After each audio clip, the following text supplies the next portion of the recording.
준비되셨죠? 넌 혼자가 아니야 라는 제목으로 하나님 말씀을 전할 때 크신 은혜가 있기를 축원합니다. 아멘. 우리 사모님 얼굴이 환해서 너무 감사하네요. 이번 주일은요 겨울 수련회로 해서 저희 당일치기 MT를 하기로 했습니다. 다음에 이제 우리가 사람이 좀 많으면 그때는 진짜 제대로 된 우리 겨울 수련회를 하고 우리 인원이 적을 때는 우리 당일 MT로 이렇게 하면 좋을 것 같아요. 예배 후에 우리는요 청와대 뒤편에 있는 북악산을 등반하기로 할 거예요. 작년 크리스마스 때 KBS에서 방송을 했어요. 넌 혼자가 아니야 라는 자립준비 청년 이야기였죠. 자립준비 청년이란 보호종료 아동이라고도 불리는데요. 아동복지 양육시설이나 위탁, 가정위탁에서 보호받다가 만 18세가 되면 보호가 종료된 아동, 홀로서기를 해야 하는 청년을 말해요. 보호가 종료된다는 것은 정부가 더 이상 보호하지 않는 아동, 아이가 성년이 되자 이제 정부가 보호자 역할을 종료한 것을 말합니다. 그런 친구들이 매년 몇 명 나올까요?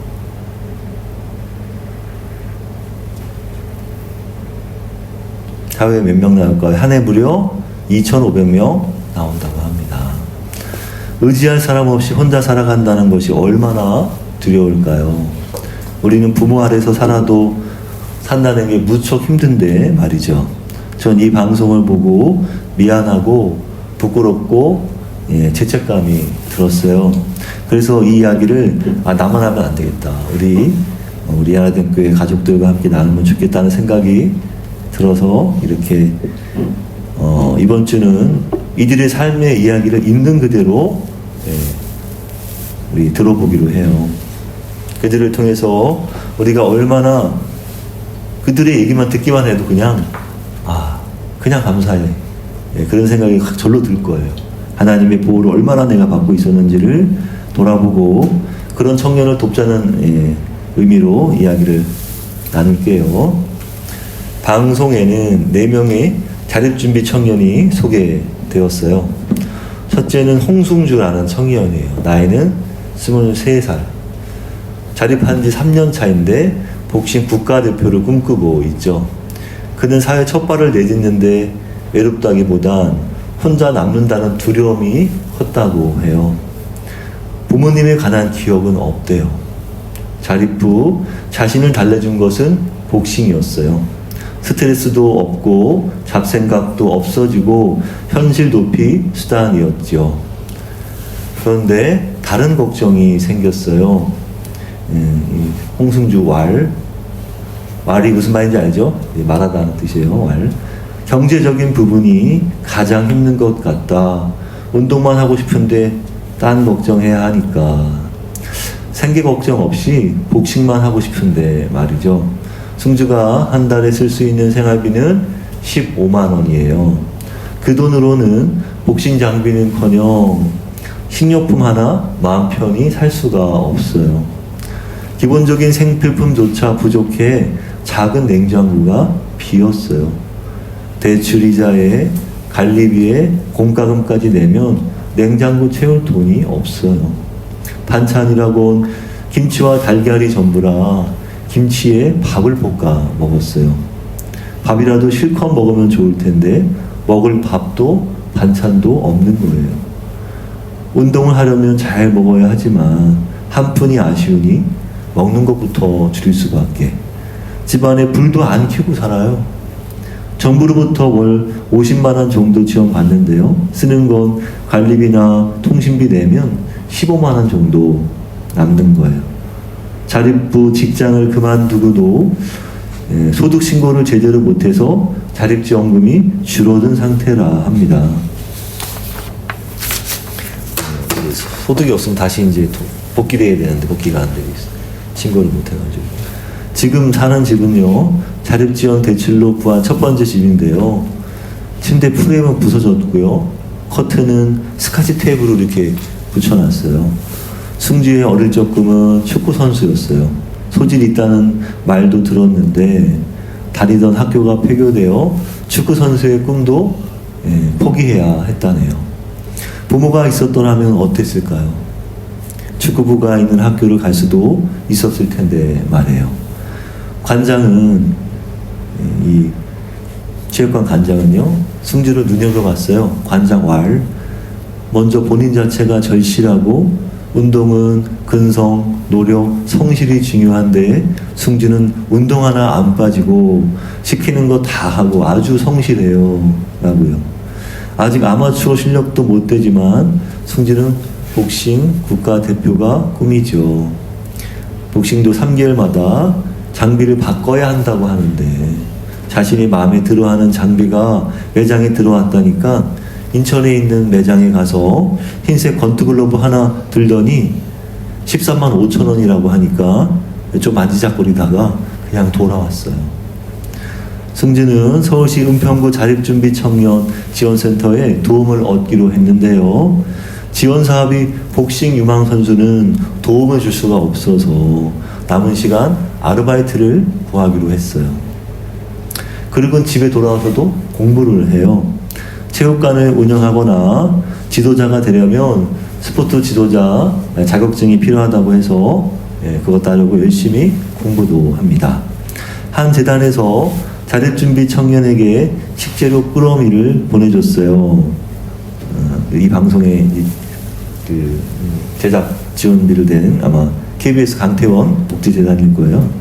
고기, 과일, 채소, 조만한 냉장고가 차더군요. 승주는 삼겹살을 바로 구워 먹으며 휴대폰으로 권투 경기를 봅니다. 체육관에 한 선수가 찾아왔어요. 승주가 가장 좋아하는 롤모델 선수 홍성민 선수예요. 제작진의 깜짝 선물인데요. 그 선수는 서울시청 소속의 22-23년 전국체전 1위, 국가대표 선수 선발대회 3위였던 선수가 승주를 보러 왔어요. 승주는 꿈인가요? 생시인가요? 놀래는데 홍성민 선수가 꼭 안아주고는 선수는 승주에게 약간의 코칭을 해주었죠. 승주가 챔피언이 될 때까지 많은 응원이 필요합니다. 두 번째 청년은 성현우. 나이는 27살. 잘생기고 신체 건장한 청년이에요. 제가 보기에도. 근데 안타깝게도 공황장애라 합니다. 자립한 지 3년 차인데 자기 정체성 문제에 몰두하고 있어요. 초등학교 4학년 때부터 그런 증상이 있었다고 해요. 심장도 빨리 뛰고 쓰러질 것 같고 죽음에 대한 공포감이 컸다고 해요. 어려서 그게 공황장애인지 모르고 컸다는 거예요. 성인이 되어 병명을 알게 되었고 지금은 그 공포감을 견디고 삽니다. 현우는 새벽 5시에 일어나 공황장애 약을 먹습니다. 그래서 일용적이나 아르바이트로 생활비를 법니다. 태어나자마자 보육원에 맡겨진 현우인데요. 어린 시절부터 불안증과 공황장애에 시달렸고요. 지금도 커튼 친 어두운 방 안에서 하루를 보냅니다. 눈을 뜨면 가장 먼저 하는 일은 공황장애 약을 먹는 거예요. 4년 전부터 약을 먹기 시작한 후 좀 잦아들었지만 일반 회사에 취직할 수가 없어 일용직으로 생활비를 벌고 있어요. 하루는 새벽에 일용 인력수에 나갔는데요. 일 없다고 그냥 집으로 돌아와야 했어요. 추운 날씨라서 일거리가 없다네요. 가장 많이 해본 일이 건설과 철거 현장 일인데요. 경제적인 문제로 공황장애가 더 심해질까 걱정이에요. 생계도 아픔도 혼자 감당해야 합니다. 공황장애로 휴학, 돈 버느라 휴학. 7년 만에 대학을 졸업했어요. 시설에 있을 때는 일반 가정과는 다르다고 차별받는 일들이 많이 힘들었고요. 현재 가장 힘든 점은 진로 걱정, 경제적인 걱정이 가장 힘들다고 해요. 안정적인 직장을 찾고 싶지만 마음이 따라주질 않는데요. 사람이 미칠 것 같고 이대로 죽는 것 아닌가? 심장도 빨리 뛰고 숨도 잘 안 쉬어지고 할 수 있는 건 그저 참는 것뿐. 누가 이 고통을 할까? 창밖에서 들려오는 소리가 자극이 될까봐 집안에서 커튼을 쳐두고 있어요. 현우가 안심하고 살 수 있는 세상이란 집안뿐이에요. 현우는 친어머니가 계시지만 가족의 정을 못 느꼈어요. 자기를 낳은 후 아버지가 교통사고로 돌아가신 후에 어머니가 정신적으로 많이 힘드셔서 자신을 놔두고 가출을 했었다고 해요. 현재는 친어머니에게 하루에 4-5통의 전화가 오지만 현우는 전화를 거부합니다. 그냥 통화하는 게 좀 껄끄럽기도 하고 만나는 게 불편한 사이인 것 같아서 괜히 피하게 되는 것 같다고 해요. 엄마가 직접 안 키웠다 보니 아무래도 친엄마가 엄마로 안 느껴지는 것 같다는 게 아마 정답일 것 같아요. 부모님이 안 계신다고 느낄 때는 초등학교 3학년 때쯤이라고 해요. 그때는 그전에는 시설에 계신 양어머니가 제 친어머니인 줄 알고 지냈다고 해요. 어렸으니까. 제가 친부모님과 같이 안 지낸다는 것을 알고 난 후로는 상처도 많이 받고 엄청 움츠려 있었어요. 많이 힘들어 했어요. 초등학교 때는 놀림도 당하고 시설에 산다는 사실을 숨기려고 애썼던 기억이 난대요. 그렇게 마음의 병이 자랐다고 해요. 현우에게는 친어머니나 다름없는 당시 현우를 양육하던 보육원 교사는요, 이렇게 말했어. 애기 때부터 키우면 엄마인데요. 본인이 이렇게 엄마가 되는 거래요. 이만큼 자라서 현우에게 고맙다네요. 보육원 애들이 보육원을 나갈 때 막막함은 굉장한 두려움이라고. 다들 공황장애가 온다고 합니다. 정도의 차이가 있지만 현우는 심했나 봐요. 어릴 때부터 이제 보육원에 있었으니까. 현우는 잠시 마음의 허기를 채우기 위해 경상북도 영천시에 사는 양어머니를 만나서 양어머니가 차려주신 갈비찜으로 만나게 식사하면서 이야기를 엄마와 나누었는데요. 순간 현우의 불안도 잠시 사라졌다고 해요. 그래서 여전히 자신의 속마음이 궁금했어요.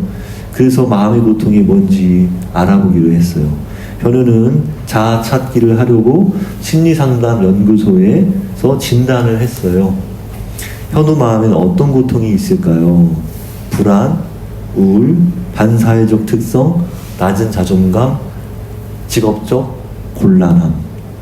불안이 높고 자신에 대해 낮게 평가했지요. 이 아픈 마음이 언제쯤 나을 수 있을까요? 오늘도 현우의 세상은 어둡습니다. 그러나 내일은 환할 겁니다. 현우는 혼자가 아닙니다. 셋째, 체리야. 나이는 21살. 6개월 안에 홀로서기를 해야 하는 햇병아리 간호조무사예요. 내딛는 발걸음이 무거워요. 앞으로 혼자 살 집을 구해야 하기 때문이에요. 얼굴은 앳돼 보이지만 21살 직장인인데요. 친한 언니 집에 얹혀 살고 있어요. 자신의 아동카드를 아직 보지 못해서 부모님은 알지 못해요. 아동카드라고 하면 이제 보육원을 퇴소할 때 되면 보육원에서 보여줘요.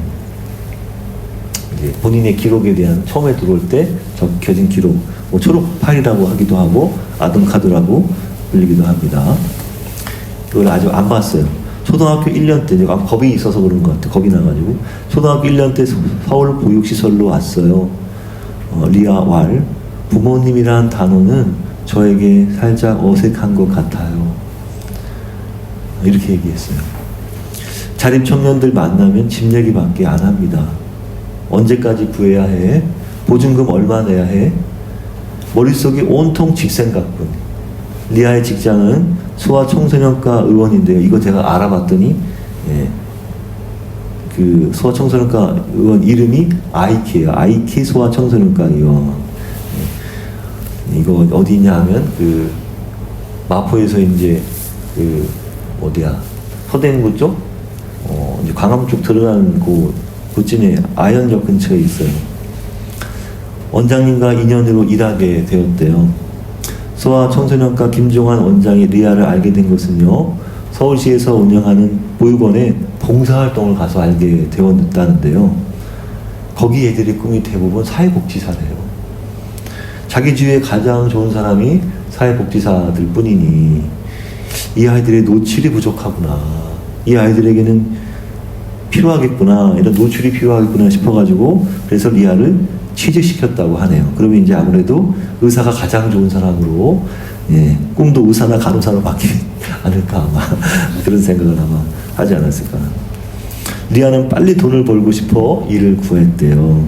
요리사가 되고 싶기도 하고. 그래서 김정환 원장은 리아에게 월급 지급을 하고서 바로 다음날 이제 이렇게 묻는 거예요. 월급 잘 받았어? 이제 이렇게 물었어요. 잘 받았다고. 그 돈 잘 모아야 해? 이제 이렇게 안부 얘기해 주더라고요. 그러니까 이 리아 청년이 네, 이제 그런 거예요. 이제 그거 차곡차곡 모아도 뭐 집 사는 돈이 얼마나 되겠어요. 리아가 살고 싶은 집은 조용하고 숲이 많은 집, 따뜻한 느낌의 집이에요. 늘 함께였지만 늘 외로웠던 게 보육원 집이었대요. 중학교 때부터 같이 살다 보니 혼자만의 시간을 못 가져서 그때부터 자기만의 공간에서 살고 싶다는 생각이 들었어요. 리아가 부동산을 찾았는데요. LH에는 1억 3천만 원에 월세 공과금까지 합쳐서 50만 원 아래로 알아보고 있다고 해요. 리아는 방 2칸짜리를 구하고 싶대요. 부동산 전문가는요, LH 규정상 지원 가능한 주택 유형도 있지만 금액적인 한도가 너무 커서 리아는 거의 다 LH에서 제공하는 지원을 받을 수가 없다네요. 또 주인분들이 반대하는 경우가 많대요. 아무래도 뭐 월세를 못 낼까봐. 리아는 부동산 전문가와 같이 집을 보러 갔는데요. 첫 집인데 벌써부터 기운이 빠졌어요. 현실의 벽을 느끼죠. 혼자 살아야 하는데 막상 살던 동네를 떠나 혼자 살려니 두려움이 밀려오죠. 마음에 쏙 드는 집을 찾았는데요. 공과금 포함해서 월세가 50만 원이 넘는 곳이었어요. 이렇게 집 구하는 게 힘들 줄이야 부모 없는 21살 리아가 감당하기에 너무 버겁습니다. 20대 낭만보다 당장의 의식주가 절실한 현실, 자립은 현실 그 자체였어요. 리아는 어쩔 수 없이 언니에게 지하로 가야 할 것 같다고 말했더니 자립한 25살 언니는 내가 지하에서 살아봤는데 햇빛도 안 들어오고 우울해진다고 하네요. 그래도 리아는 공과금 월세나 이런 게 부담되어서 월세가 적은 데로 가야 할 것 같다고 하네요. 자립준비 청년이 겪는 어려움 1위는 주거 문제라고 하는데요. 우리 리아는 어떻게 해야 할까요? 세상의 벽은 높고 세상의 온도는 차갑습니다. 누군가 먼저 손을 내밀고 누군가 함께 발을 맞추어야 합니다. 리아가 일어설 수 있도록 함께 기도하면 좋겠습니다. 네 번째 청년 마지막이에요. 최동엽 25살 자립 6년 차인데요. 가수 장민호 씨는 동엽이를 2년 전 장바구니 집사들이란 프로그램에서 만났대요. 이거 프로그램 보니까 이것 또한 저거예요. 이 자립준비 청년에 대한 이야기였어요. 동엽이는 정부 지원과 간진 덕분에 하고 싶은 공부를 하게 되었고요. 원하는 대학에도 입학하게 되었어요. 하지만 경제적인 도움이 많이 필요하다고 하네요. KBS 강태현 복지재단으로 ARS 전화통화가 큰 도움이 된다고 합니다. 예전에 동엽이는 하루 3곳 아르바이트를 했었대요. 방송 후엔 장민호 팬들이 찾아와서 맛있는 것도 사주셨다고 해요. 장민호 누군지 알아요? 네, 트롯 가수. 아유, 잘 알고 있네. 야, 이거 보고 알았어. 트롯 가수. 동갑이에요. 어머, 나보다 잘 알고 계셨네, 장민호 씨를. 올해 대학광고 창작학과에 입학해서 늦깎이 신입생이 됐는데요. 동엽이가 살면서 가장 인상적인 기억은 자신이 살던 보육원에서 초록 파일, 바로 아동카드를 본 것이었어요. 살면서 꼭 한 번 보고 싶은 파일이었다고 해요. 부모님이 어떤 분이신지, 어떻게 생기셨는지, 몇 살이신지도 무척 궁금해하며 살았었는데 이거 보고 싶은 그날을 기대하면서 얼마나 살았겠어요. 근데 어떻게 됐을까? 막상 봤는데 아동카드를 보니 언제 태어났는지 날짜만 적혀 있더라는 거예요. 얼마나 아쉬웠겠어요. 그게 좀 많이 아쉬웠어요. 동엽이는 말했어요. 혹시라도 방송을 보신다면 잘 사는 모습 보고 안심하셨으면 좋겠어요. 잘 살아주셨으면 좋겠어요. 그냥 사시는 거 행복하게 사셨으면 좋겠어요. 이 얘기를 하는데 너무 짠하더라고. 야, 보이건 나온 친구가 이렇게 대견하게 컸을 줄이야. 야. 동엽이는 생계와 학업을 병행하고 있는데요. 동엽이에게 봄을 이루는 카메라라고 해요. 동엽이는 자신의 전공을 살려서 아르바이트를 하게 되었어요. 동엽왈. 근데 익숙치 않은 것은 집안일이에요. 학교 다니고 과제도 하고 알바도 해야 해서 집안일은 주말에 해요. 보육원에서 나오면 밥 굽는 일이 많겠구나 하는 두려움이 있었다는데요. 매 끼니를 챙기는 건 여전히 버거운 일 중에 하나. 가끔은 엄마가 차려주는 밥을 먹고 싶지만 오직 상상으로만 가능해요. 작은 냉장고에 몇 개 들어있지도 않았어요. 제가 보니까 동엽왈. 식비가 많이 나와요. 학교 가서 먹는데 한 끼 6,000원. 집에서는 아끼려고 밥이랑 닭가슴살 같은 것만 먹어요. 휴대폰에 뜨는 12월 서울 도시가스 난방기 요금을 딱 이제 찍혀있는 거 본인이 보더니 놀라는 거예요. 10만 2,730원. 혼자 사는데 이렇게 나오니 엄청 놀라겠지. 한 달 생활비가 전세 대출이자 15만원, 월세 15만원, 교통비 15만원, 휴대폰 요금 4.5만원, 공과금 15만원, 식비 포함 기타 35만원. 그래서 평균 약 100만원을 쓰는 거예요.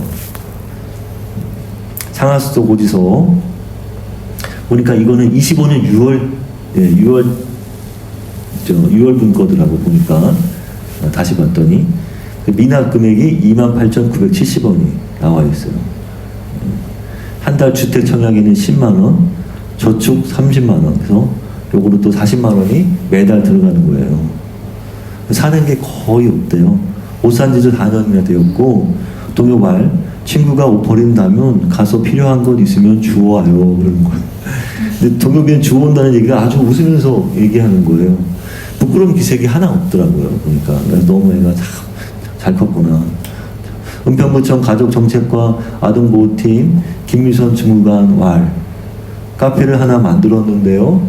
그 카페 홍보 영상이라든지 홍보 관련된 모든 업무를 동엽이가 다 했어요. 어떤 일을 시키던 간에 책임감 있게 해내는 게 너무 보기 좋았어요. 방송은 열정과 진심을 담은 동엽이가 만든 홍보 영상을 보여줬는데요. 잘 찍었더라고요. 동엽이는요, 초대장 현수막 디자인까지 다 했어요. 그리고 주말에도 자원봉사를 나갔어요. 보육원 아이들이 수업하는 동안 그림 그리기를 도와주거나 필요한 영상을 제작해 주기도 해요. 사회적 기업 대표인 김지현 씨. 너무 웃겼어요. 그래서, 이거 진짜 우리 지연 자매를 위해서, 이거 꼭 설교로 해야겠다. 동엽이는 너무 긍정적이고 에너지를 주는 청년이에요.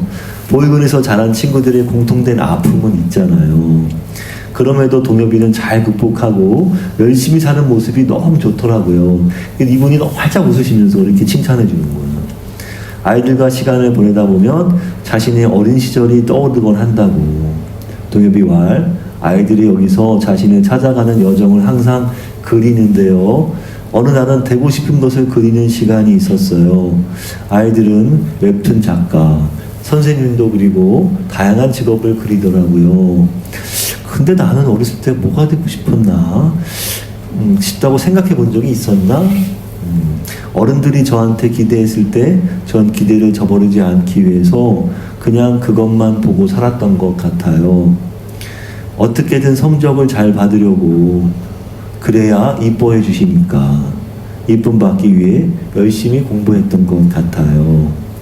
동엽이는 같은 보육원에 살았던 자립청년 찬석이를 만났습니다. 찬석이 형을 만났어요.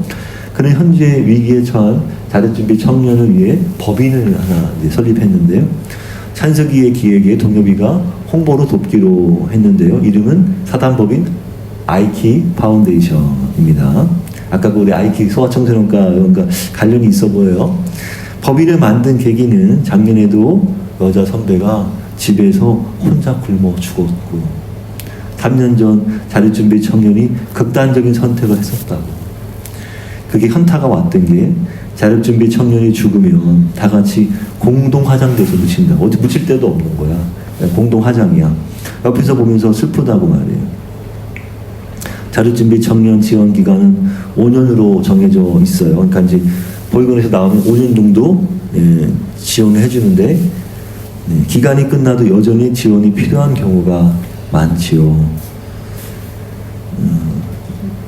그러니까 이게 제가 다른 걸로 통해서 봤는데 재작년 것도 다른 그 프로그램 봤더니 거기서 그 자립지원금이 500만 원 나오고 후원금이 100만 원 나오고 그러니까 그 나이에 600만 원 받고 알아서 살라고 하는 거는 너무 잔인하다. 이렇게 이제 신혜라 씨가 그런 말을 하더라고요.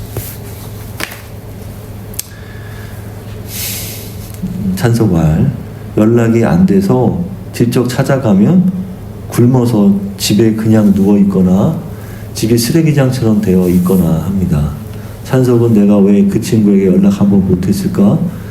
누군가 한 번이라도 연락해서 만났으면 이런 상황까지 오지 않았을 텐데 친구로서 많이 자책했다고 해요.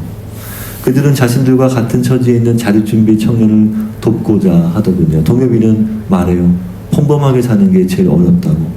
남들처럼 똑같이 학교 졸업하고 결혼하고 아이 낳고 저도 사회 구성원으로서 평범하게 행복하게 살아가고 싶다는 말이에요.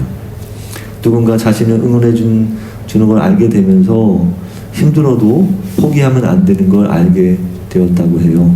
동엽아, 넌 혼자가 아니야. 나레이션 장민호 씨가 외치면서 이야기를 마칩니다.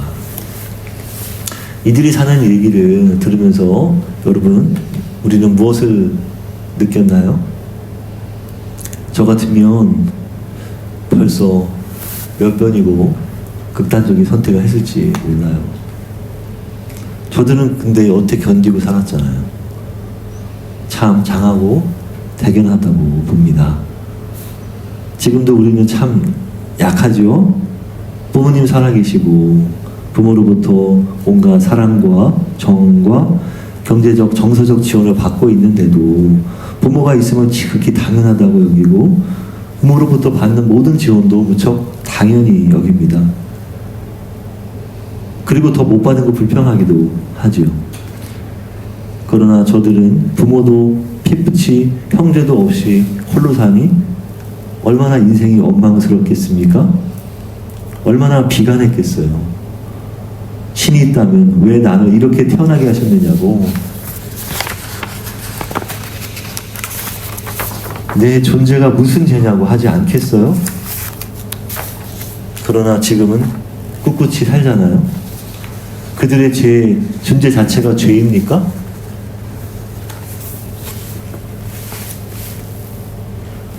아니잖아요. 그럼 우리 존재는 복입니까? 우리 존재 자체는 복이 아니에요? 아니 다 똑같은 존재죠. 아, 우리 존재는 사실 복이에요. 복. 우리는 복이에요. 엄청난 복입니다. 사실 그들도 복이지만 우리가 더 많은 복을 받고 있잖아요. 생명 자체는 복이지만 우리는 그 복을 복으로 여기지 못하고 감사하지 못하고 삽니다. 왜? 우리는 더 못 가진 것만 안타까워할 따름이잖아요. 시편 103편 2절 내 영혼아 여호와를 송축하며 그의 모든 은택을 잊지 말지어다. 은택이란 은혜와 덕택이에요. 은혜와 덕택. 성경은 우리에게 주님 주신 은혜와 덕택을 잊지 말라고 말씀합니다. 그들을 보며 우리가 얼마나 하나님의 은혜를 잊고 살았는지요. 돌아보면 송구할 뿐이죠. 하나님이 우리에게 베푸신 은혜와 사랑과 긍휼과 자비하심은 넘쳐납니다. 성경은 경고하고 있어요. 로마서 1장 21절 하나님을 알되 하나님을 영화롭게도 아니하며 감사하지도 아니하며 오히려 그 생각이 허망하여지며 미련한 마음이 어두워졌나니 디모데후서 3장 2절 사람들이 자기를 사랑하며 돈을 사랑하며 자랑하며 교만하며 비방하며 부모를 거역하며 감사하지 아니하며 거룩하지 아니하며 감사할 거리가 늘 넘쳐남에도 우리가 과연 늘 하나님께 감사하고 살았는지. 우리는 부모님도 계시고 여전히 부모님 살아계시고 부모님의 은혜를 아직도 받고 있잖아요. 이런 설교를 통해서 진정 하나님께 더 감사함을 표현하고 우리 주위에 있는 어려운 이웃들이 있을 거예요. 그런 청년들을 찾아서 하나님의 사랑을 여러분 전했으면 좋겠습니다. 보육원에 봉사 신청하는 것도 있던데요. 그걸 제가 좀 알아보고 있습니다. 생각보다 어렵지 않아요. 그거 다 보니까 최근에 한송학교도 가서 청년들이 가가지고 거기 아이들과 함께 또 시간을 나눴더라고요. 그러니까 우리도 얼마든지 신청하면 거기서 봉사할 수 있습니다.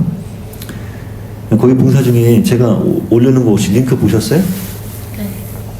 거기 봉사 보면은 이제 과외 봉사도 있고, 그리고 일일 과외 봉사가 있고, 그리고 그 과목 봉사도 있어요. 우리가 얼마든지 할 수 있습니다. 그래서 여러분들이 우리 교회도 그런 친구들에게 봉사할 수 있는 계기가 되었으면 좋겠습니다. 그러니까 이게 지금 파주에 두 군데가 있어요. 하나는 파주 보육원이라고 하고 또 하나는 평화원, 파주 평화원이라고 한 두 군데가 있는데 보니까 그 파주 보육원은 키즈, 그러니까 꼬맹이 애들 중심으로 있는데요. 그리고 저기는 평화원은 좀 더 큰 애들, 청소년 위주로 있는 것 같아요. 주님의 은혜와 사랑을 당연하게 생각지 말고 그런 데를 찾아서 적극 나누는 저와 여러분 하나님께 되시길 간절히 축복합니다. 아멘. 그래서 우리 감정것이 우리 야학을 하기로 했으니까 거기 가서 나눠도 되겠다 싶습니다. 귀한 마음 간직하고 저희도 이 시간 기도하겠습니다.